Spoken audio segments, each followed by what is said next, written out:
بسم اللہ الرحمن الرحیم، شروع اللہ کے نام سے جو بڑا مہربان نہایت رحم والا ہے۔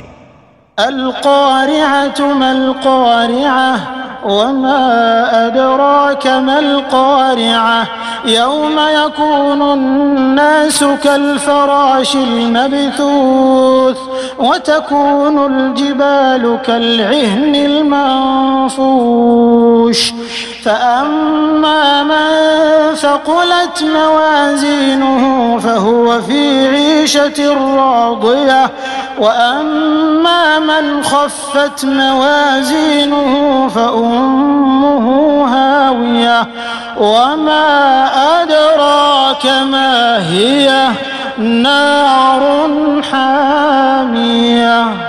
کھڑکھڑانے والی کیا ہے؟ اور تم کیا جانو کہ کھڑکھڑانے والی کیا ہے؟ وہ قیامت ہے جس دن لوگ ایسے ہوں گے جیسے بکھرے ہوئے پتنگے، اور پہاڑ ایسے ہو جائیں گے جیسے دھنکی ہوئی رنگ برنگ کی اون۔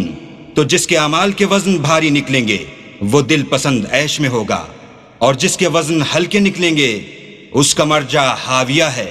اور تم کیا سمجھے کہ ہاویہ کیا چیز ہے؟ وہ دہکتی ہوئی آگ ہے۔